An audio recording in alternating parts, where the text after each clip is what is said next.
একটা ছোট্ট গ্রাম ছিল। গ্রামটার নাম সুন্দরপুর।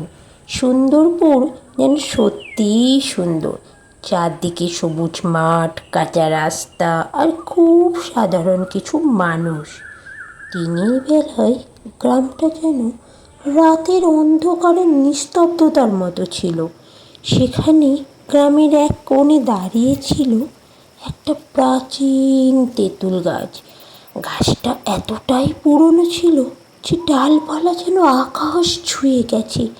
দিনের বেলাতেও গাছটার নিচে দিয়ে কেউ যেত না, আর সন্ধ্যা নামলে গাছটার চারপাশে নেমে আসতো এক অস্বাভাবিক নীরবতা। গ্রামের লোকেরা বলতো ওই তেঁতুল গাছে নাকি থাকে একটা পেতনি।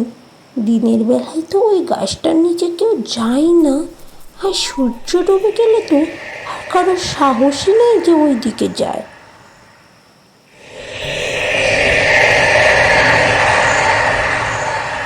সন্ধ্যার পর ওই গাছের কাছে যাস না, ওখানে পেতনি আছে।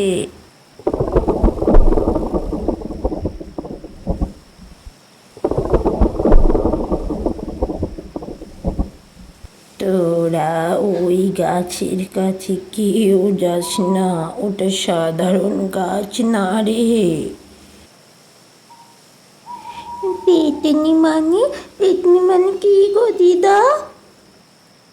এটা অনেক বছর আগের কথা। অনেক বছর আগে এই গ্রামের একটা মেয়ে হারিয়ে গেছিল রাতের অন্ধকারে, ঠিক ওই গাছটার নিচে। তারপর থেকে মাঝে মাঝে লোকেরা দেখে গাছের ডাল নিজের থেকেই নড়ছে। আমি নিজে দেখেছি। সাদা শাড়ি, লম্বা চুল, গাছের ডালে বসে থাকে। যে ওই গাছে তেঁতুল তুলতে যায় সে আর ঠিক করে ফেরে না।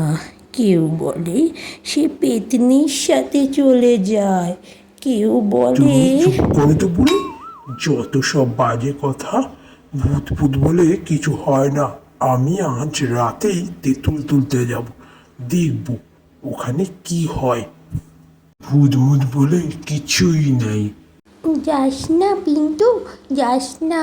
বুড়ি ঠাম্মা বলেছে ওখানে পেতনি আছে, তোকে ধরে নিয়ে যাবে। পিন্টু কারোর কথা না শুনে সেখানে চলে যায় আর তেঁতুল গাছে ওঠে। সেখানে গিয়ে সে এদিক ওদিক দেখতে থাকে আর বলতে থাকে, ধুর, এইসব পেতনি ফেতনি পেলে কিছু হয় না, যত সব বাজে গাল গল্প। হঠাৎ হাওয়া জোরে দিতে থাকে, গাগুলো যেন কেমন ঝিনঝিন করে ওঠে। কে যেন হঠাৎ বলে ওঠে, কে রে, আমার গাছে তেঁতুল তুলছিস? কে রে, তুই জানিস না এটা আমার গাছ? ঠিক সেই সময় পিন্টু ধর্মর করে গাছ থেকে নেমে পড়ে, কিন্তু একটু ভয় না পেয়ে বলে ওঠে, পেতনি পিসি, ও পেতনি পিসি, ভয় দেখাচ্ছ কেন?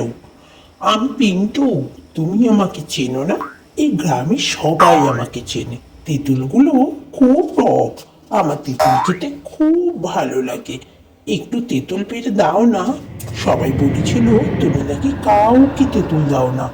আমি বলেছি না, তুমি আমাকে ঠিক তেঁতুল পেড়ে দেবে, ও পেতনি পিসি।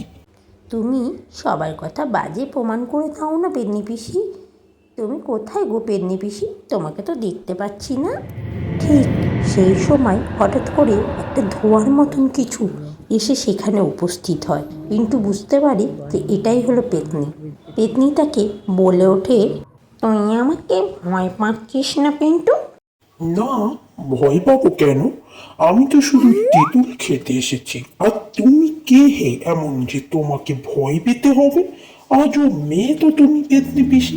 এই শুনে পেতনি একটু দুঃখ পেয়ে কেঁদে ওঠে আর বলে, এই প্রথম কেউ আমাকে ভয় না পেয়ে কথা বলল।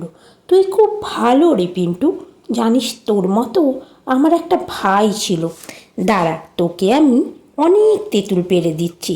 এই বলে সে গাছ থেকে অনেক তেঁতুল পেড়ে দিল আর বলল, নাও খাও, যত ইচ্ছা তত খাও, আর লাগলে আমি পেড়ে দেব। পিন্টু খুশি হয়ে তেঁতুল খায় আর মনের আনন্দে তার বন্ধুদের জন্য অনেক তেঁতুল কুড়িয়ে নিয়ে গ্রামের উদ্দেশ্যে রওনা হয়।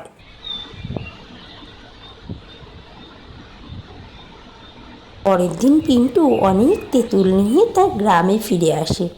তুই এত তেঁতুল কোথার থেকে পেলি রে পিন্টু? আমাকে বল না, তুই কি গিয়েছিলি ওই তেঁতুল গাছটায়? তোর ভয় লাগেনি? কেন ভয় লাগবে কেন? পেতিন পিসিকে বলেছিলাম, ও পেরে দিয়েছে। আমি তোদের জন্য নিয়ে এসেছি। এই দেখ, তোরা সব বাজে কথা বলিস, পেতনি পিসি খুব ভালো। পিন্টুর কথা শুনে সবাই অবাক হয়ে যায়। পরের দিন পিন্টু আবার সেই তেঁতুল গাছের কাছে যায় আর পিন্টুর সঙ্গে গ্রামের সবাই যায়। আর সেই থেকে আর তেঁতুলতলায় যাওয়ার জন্য কারোর ভয় লাগে না, সবাই তেঁতুলতলায় যেতে শুরু করে। গল্পটা কেমন লাগলো প্লিজ কমেন্টে জানাও, আর ভালো লাগলে সাবস্ক্রাইব করে নিও আমার চ্যানেলটা।